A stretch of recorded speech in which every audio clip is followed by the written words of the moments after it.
ये सारे हमारे साथ मिलके शुक्रिया अदा करने गवर्नमेंट का। दिल्ली में ज़रूर हमारे साथ जाएंगे, क्योंकि हम भी इनके साथ गए थे। हम उनसे भीख नहीं मांग रहे हैं, हमारा धार है, हम अपना धार वापस मांग रहे हैं। हम गए थे, वो भी हमारे साथ जाएंगे। हमारे लीडर गए थे, अपने पैसों का खाना खाया था, वो सारे हमारे साथ जाएंगे। हम अपने पैसों का खाना हम अपने पैसों का खिलाएंगे। लेकिन जो कुछ अल्फाज ऐसे होते हैं, जो सुबह मैं शाहनवाज जी आपके घर के पास से निकलूं कि मैं आज कैमरामैन के पास जा रहा हूं इंटरव्यू देने, यहाँ आके मैं ये पहाड़ियाँ इधर, ये जंगल इधर, पहाड़ियाँ भी उधर, जंगल भी उधर, मैं शाम को घर चला जाऊं, तो मैं दिन को आपको गालियाँ देता रहा हूँ, शाम को आपके घर के पास से निकले सलाम ज़रूर बुलाऊँगा, अस्सलाम वालेकुम, मुँह नीचे होगा। मैं ये कहता हूँ कि सुबह आओ, कैमरे के आगे खड़े होकर ऐसा इंटरव्यू दो, शाम को जाने के टाइम अस्सलाम वालेकुम शाहनवाज साहब, चाय का कप पीना आपके पास। ये होती है तरीके की बात। ये इससे क्वालिफ़िकेशन, इससे दीनदारी पहचानी जाती है। जो मैं बार बार ये कह रहा हूँ कि आपसी तल्लुकात ना ख़राब करें। फरीद साहब, जो ये महापंचायतें कर रहे हैं वो सारे क्वालिफाइड ही तो हैं, इतने बड़े बड़े एडवोकेट्स हैं, बड़े बड़े लीडर रहे हैं। मैं नहीं कहता वो क्वालिफाइड नहीं है, वो सब कुछ जानते हैं, वो अल्लाह का कुरान भी पढ़े हैं, क्वालिफाइड भी हैं। असल में ये है कि वो चाहते हैं कि हम लीडर बने, तो लीडर इस तरह नहीं बनता यार। अगर इस तरह बनता तो मैं पिछले 10 साल से बहुत बोल रहा हूँ, तो मैं मेंढर का MLA होता, मुझे वहाँ कोई सरपंच बना के भी राजी नहीं। तो मैं ये कह रहा हूँ कि लीडर बनना है तो चौधरी असलम साहब लसानवी की तरह लीडर बनाओ, लीडर बनना है तो तालब चौधरी रजौरवी की तरह लीडर बनाओ, लीडर बना है तो लारवी मियाँ अल्ताफ़ साहब, मियाँ बाबा बशीर साहब की तरह लीडर बनाओ। आप देख रहे हैं न्यूज़ सर इंडिया और मैं हूं शाहनवाज। अभी हमारे साथ खास मुलाकात में हमारे साथ मौजूद हैं फ़रीद मीर साहब, जो कि एज अ सोशल एक्टिविस्ट जो हैं अपना काम कर रहे हैं। हम इनसे बातचीत करेंगे।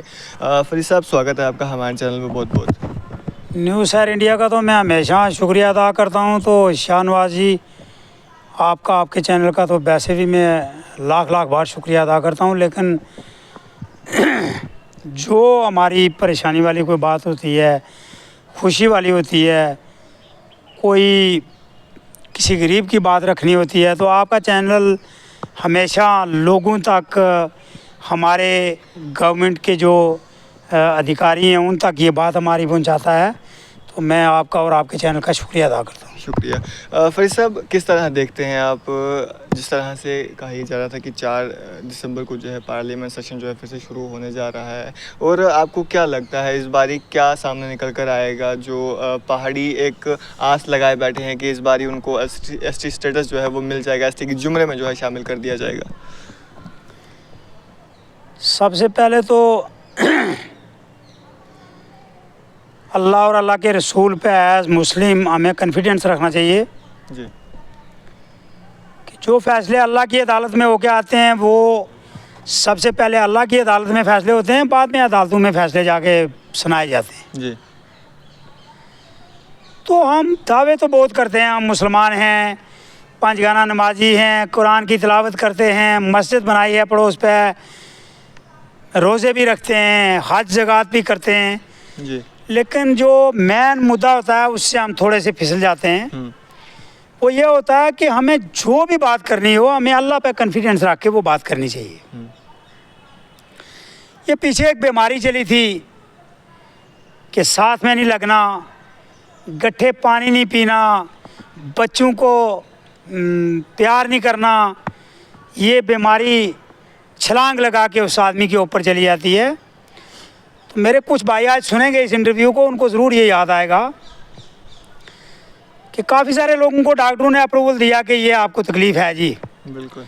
तो जब मैं उन घरों में गया तो वहाँ पे रवास पटास पड़ा हुआ था जी, ये हो गया इनको। तो वो जिस आदमी को बताया वो घबरा गया। ख़ासकर डिस्ट्रिक्ट पुंछ में एक बच्ची जिसको ये सुनाया और उसकी बिल्कुल मतलब वो समझने लगी कि मेरी डेथ ही हो जाएगी।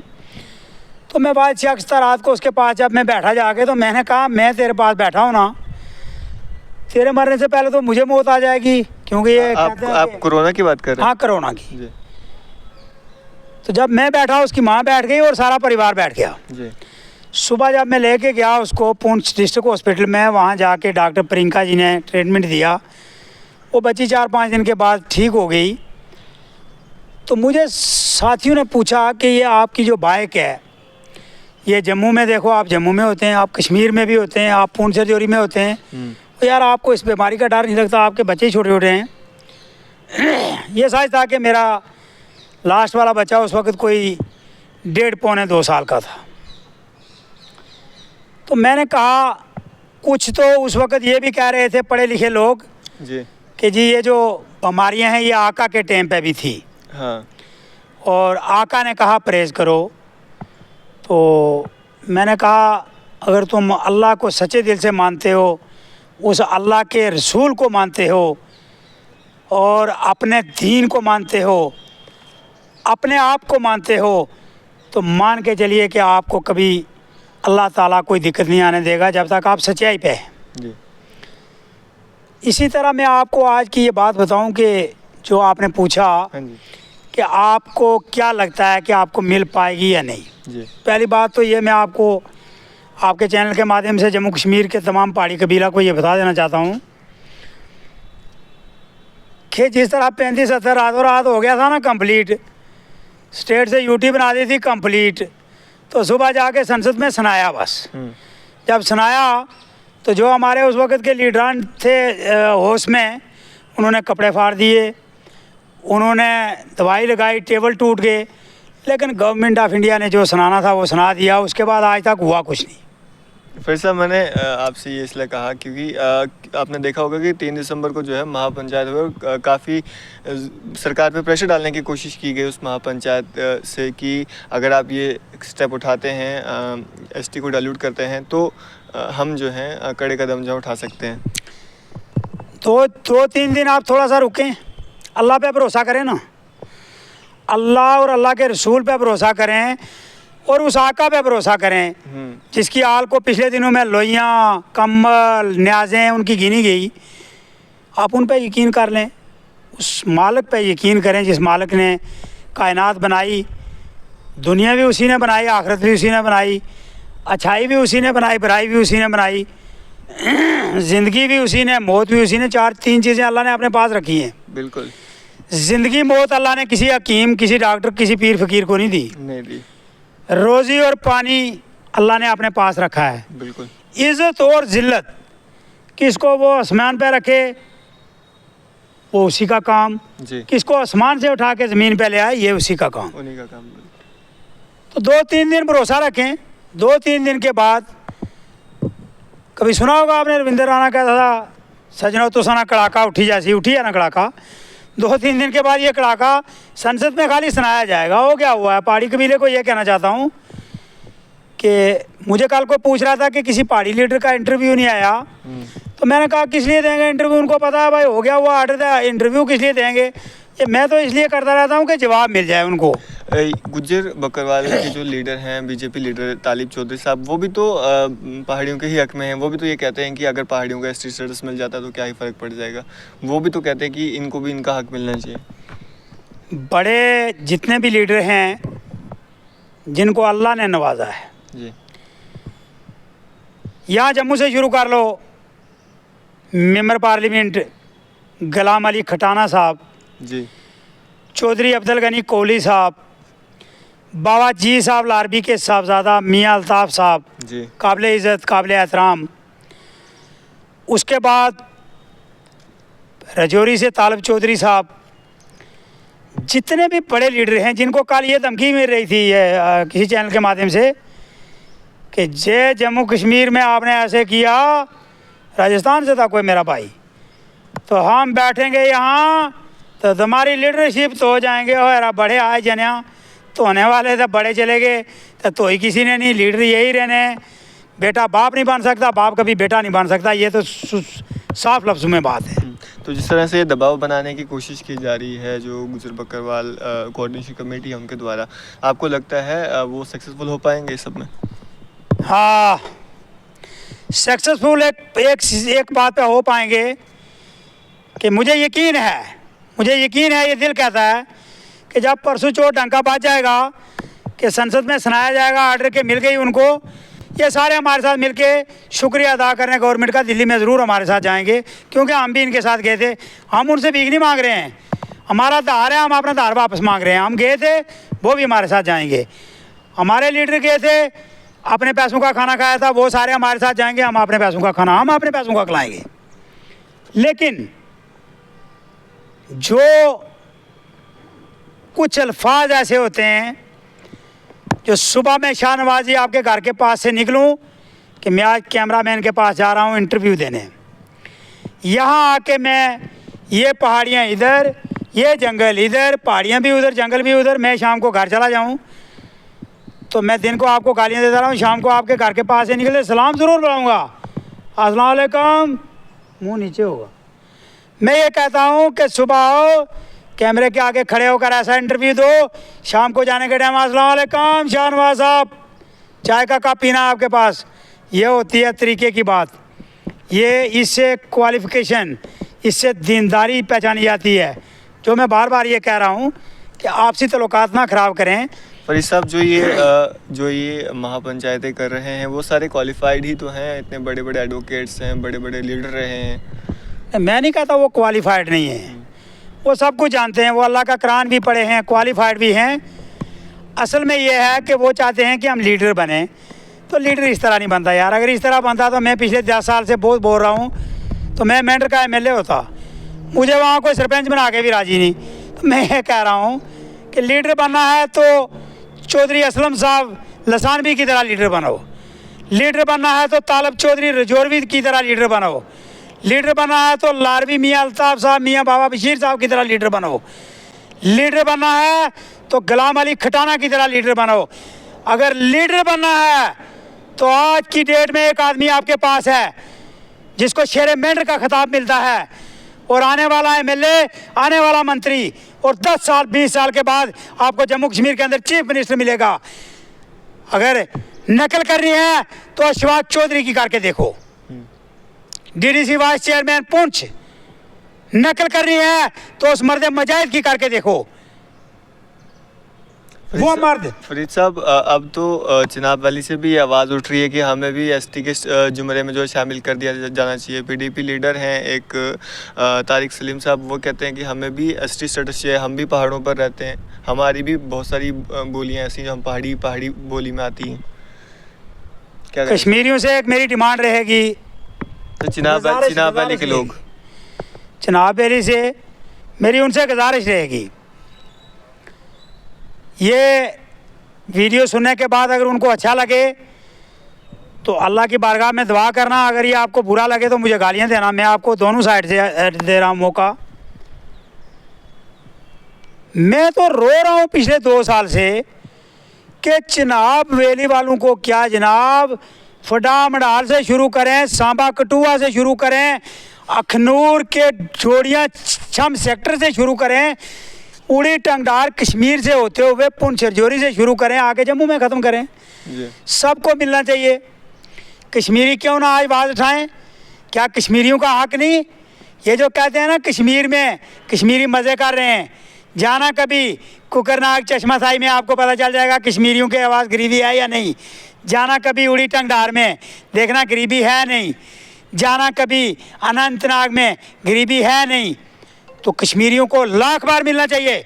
फरीद साहब, अगर सबको रिजर्वेशंस मिल जाएंगी तो कंपटीशन किस तरह से हो पाएगा? जिस तरह से आप देखते हैं कि अभी कंपटीशन है general, ST, OBC, SC categories के बीच में, सीट्स जो भी सीट्स निकलती हैं उनमें रिजर्वेशंस होती कि फ़लानी इतनी सीट्स जो हैं इस स्टेटस वाले लोगों के लिए है। तो ये कंपटीशन जो है किस तरह से हो पाएगा? क्या समझते क्या हैं आप? कंपटीशन करने की क्या ज़रूरत है जी? बाप के हैं 3 बेटे, सुन लो, आप छोटे हैं ना जी।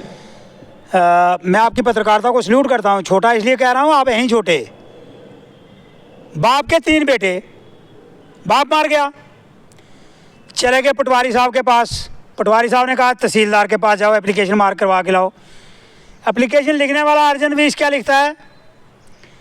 बाप की डेथ हो गई, बेटों का जायज़ वारसी इंतकाल किया जाए, तो नीचे लिखता है कि तीनों का हिस्सा बराबर किया जाए। तो बाप के मरने के बाद तीनों बेटे हिस्से के बराबर के शरीक हो गए, तो लड़ाई किस चीज़ की रही? जनाबे वाला, अगर सबको ये मिले तो कंपटीशन रहेगा ही नहीं ना। 10 पोस्टें आएंगी तो 10 की 10 यहीं एडजस्ट हो जाएंगी। जो मेरिट में नंबर लेगा वो बच्चा नौकरी लग जाएगा, जो नहीं लेगा वो रह जाएगा। नहीं, जो जनरल हैं वो लोग कहाँ जाएंगे फिर? नहीं, फिर जनरल कहाँ रहे? अगर पूरे जम्मू कश्मीर की आप बात पूछ रहे हैं, आप कह रहे हैं कि सारे जम्मू कश्मीर को जो है एसटी के स्टेटस में डाल दिया जाए, मैं ये कह रहा हूँ बाकी कैटेगरीज? मैं ये कह रहा हूँ जिनका ओबीसी हक बनता है उनको ओबीसी दें, जिनका एसटी बनता है उनको एसटी दें। एक और है ना, एसटी से भी थोड़ा सा ऊंचा है जिसमें ज़्यादा नौकरियां मिलती हैं, एससी शेड्यूल्ड कास्ट, जिनका वो राइट बनता है उनको वो दें। मतलब जनरल में आप किसी को ना रखें। तो जब जनरल में कोई नहीं रहेगा तो जिस बच्चे के नंबर 90% नहीं 100%, आप चले जाएं जो हमारे क्रिश्चियन भाइयों के स्कूल हैं वहाँ पे 99 वाले बच्चे को एडमिशन नहीं मिलती। 100 बच्चा करेगा तो एडमिशन ले लेगा। तो यहाँ भी जो 100% नंबर लेगा वो नौकरी चला जाएगा। यहाँ बीच में एक बात आती है जो एसटी की, जो मैडम प्रवास भी कहती हैं, मैं भी कह रहा हूँ, और मेरी बहन और उसका भाई कहने के बाद मैंडर में एक चौधरी अब्दुल मजीद वाइस प्रेसिडेंट मजदूर यूनियन का, वो भी कहता है जी। हम ये कहते हैं कि जांच करवाई जाए जम्मू कश्मीर की। 5 आदमी गुजर बकरवालों के रखे जाएं, पढ़े लिखे, 5 एसटीयू के रखे जाए ना, ये पहाड़ियों के रखे जाएं। 10 आदमी एक टीम के साथ चले जाएं, कहाँ?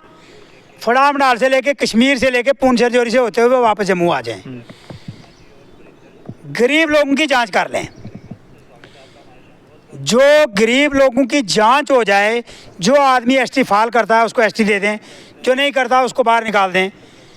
मान के चलिए कि मेरे पास 300 कनाल ज़मीन है, मैं भी गवर्नमेंट से कब्रिस्तान के लिए जगह मांगूंगा। मेरे पास 100 भैंसें हैं, मेरा डेली का 30,000 का दूध जाता है, मैं भी गवर्नमेंट से एसटी मांगूंगा। जी। मेरे पास मेरा बेटा IAS KS है, मैं भी एसटी मांगूंगा। नहीं, एसटी उनको दो जो डिज़र्विंग करते हैं। जो जिस तरह मेरे पुंछ राजौरी मेंढर में आप कभी जाओगे देखना, बनियारा एक ज़ात है जिनके बच्चे बड़े बड़े लंबे 9-9 10-10 फुट, क्वालिफ़िकेशन 12th है, किसी ने आगे भी पढ़ा होगा लेकिन गरीबी उनको पढ़ने नहीं देती। तो जब वो उनको नहीं कुछ मिलता तो वो घोड़े ले लेते हैं 5। तो घोड़ों पे रेता बजरी लोगों का डाल के खाना खाते हैं। यार एसटी उनको दो ना, एसटी उनको दो जहाँ खाने बदोश लोग रहते हैं, जिनको बाबा हुकुम शेख अब्दुल्ला ने 10-10 मरले ज़मीन दी। आज मजदूरी करके अगर उन्होंने मकान बनाए तो अपनी पेमेंट मजदूरी करके बनाए ना। जो निगरा का काम आता है, PMGSY का काम आता है, वो सारा ठेकेदार उठा के ले जाते हैं। कहाँ मिलता है गरीब लोगों को? मैं तो यह कहता हूँ गरीबों की जांच की जाए।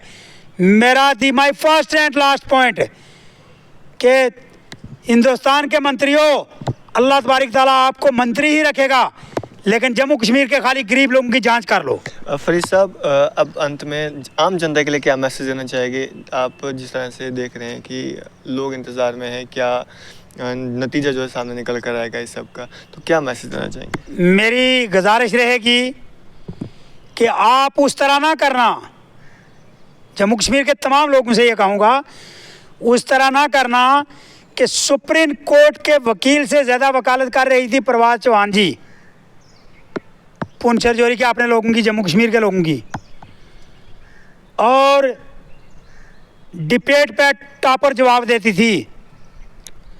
डिस्ट्रिक्ट कमिश्नर रिटायर अकबाल साहब से उनका डिबेट हुआ, लेकिन प्रवास ने कोई परवाह ना रखते हुए मेरी बहन ने जो जवाब दिए, टॉपर जवाब थे। अपनी कौम के लिए करना भी चाहिए। मैं ये कहता हूँ कि बाकी लोगों की तरह आप नहीं करना। वो पुंछ में किसी जलसा में गई जी, और उनके साथ जो नहीं करना था वो किया। मैं खुदा की कसम, मुझे दुख था। मैंने दूसरे दिन एक स्टेटमेंट लगाई कि जो मेरी बहन के साथ हुआ उस अफसोस में हम भी शरीक हैं। मुझे दुख है। मैं ये जम्मू कश्मीर के अपने सारे लोगों को मैसेज देना चाहता हूँ, खासकर पहाड़ी कबीले को, कि सच्चाई की वकालत करती है प्रवास चौहान जी, उस वक्त भी सच कहती थी, आज भी सच कहती है। जी।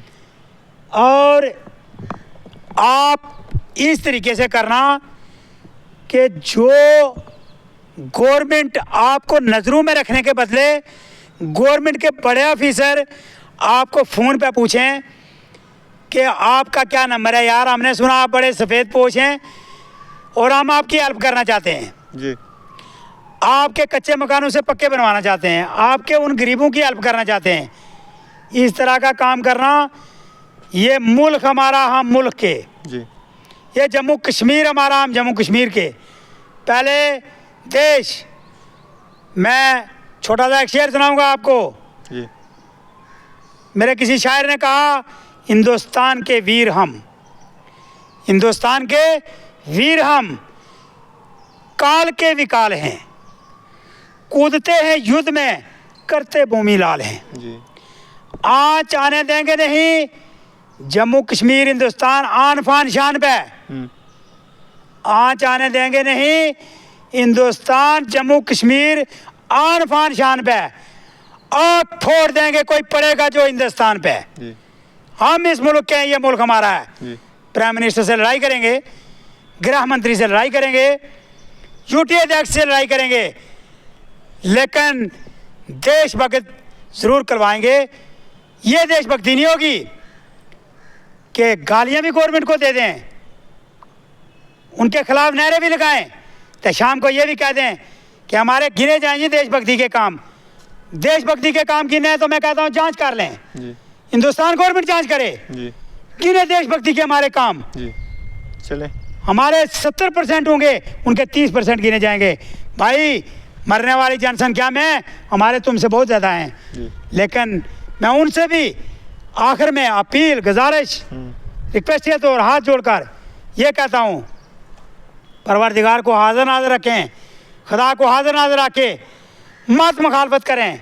मुखालफत में अल्लाह राज़ी नहीं, जी मुखालफत में आका राज़ी नहीं।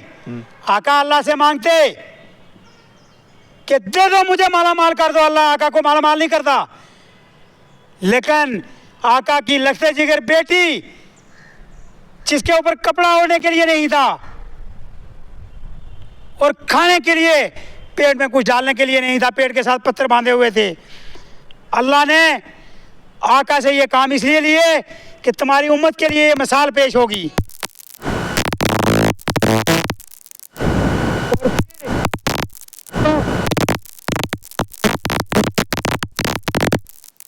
फिर बाबा सैयद गुलाम शाह बादशाह जो शाहदरा शरीफ से, उनकी अदालत में ये फैसले होंगे कि उनकी फूड़ियाँ, उनकी लोइयाँ भी गिनो। आका की औलाद का सब कुछ गिनने के बाद फिर शाम को अल्लाह से मांगो, मिलेगा। अल्लाह फिर भी देता है, गफूर रहीम है। जी चोरों को, जनाकारों को, बेवकूफ़ों को, डाकुओं को भी रोज़ी खिला के सोता है, भूखे नहीं सोने देता। जी लेकिन तो आजी से मांग के देख लो, जिस तरह हम मांगते हैं। जी हम आपसे भी आजी करते हैं कि यार हम आपकी भेड़ बकरियाँ चराने वाले हैं, जी हम आपकी नौकरियां करने वाले हैं, हम आपकी भैंसों का दूध निकाल के आपके घरों तक छोड़ने वाले हैं। जी खुदा हम पे आसान करें। आ जाए जय भारत, जय माता, जय भारत, जय माता, जय हिंदुस्तान की नारे लगा के प्राइम मिनिस्टर, गृह मंत्री जय जय करते करते करते करते वापस आ जाएंगे। चले, शुक्रिया। और जी। आखिर में मैं आपको एक बात कहूँगा, अल्लाह तबारक तआला हम सबको इत्फाक दे, अल्लाह उनकी हमें इज़्ज़त करनी दे, वो हमारी इज़्ज़त करें, हम उनकी करें। जी या अल्लाह, तू उस आका के लिए इनके दिल में रहम डाल जिसके लिए तूने आदम और हवा को करोड़ों साल के बाद आका के वास्ते पर जन्नत में दाखिल किया। या अल्लाह, उस आका के नाम का तेरे से भीख मांगते हैं। या अल्लाह, उस आका के नाम के लिए इनके दिलों में रहम डाल। या अल्लाह, इनके दिलों में रहम आए और ये भी हमारे साथ चलें। मैं अल्लाह और अल्लाह के रसूल का शुक्रिया अदा करता हूँ कि अल्लाह ने मुझे सेहत दी, मुझे ये बोलने का तरीका दिया। मैं आपके चैनल के माध्यम से तमाम लोगों तक ये बात पहुँचाता हूँ। आखिर में अल्लाह अकबर, अल्लाह अकबर, ला इलाहा इल्लल्लाह वल्लाहु अकबर।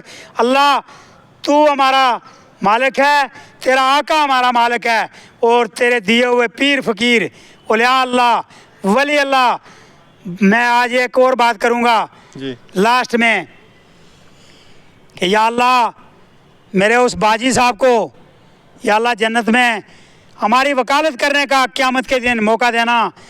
बाजी जिस तरह दुनिया में मस्कीन मजलूम को की वकालत करते रहे, बे औलाद वहाँ पे औलाद हुए, कोड़ वालों की कोड़ें शफा हुई। या अल्लाह, बाजी दरबार पर हम जाते थे तो हमें ये लगता था कि हम फूलों के हार डाल के आए हैं। या अल्लाह क़यामत भी हमारे बाजी को इसी तरह सेदारी मिले, बाजी साहब को जन्नत अल फिरदौस में आला से आला मकाम अता फरमाओ।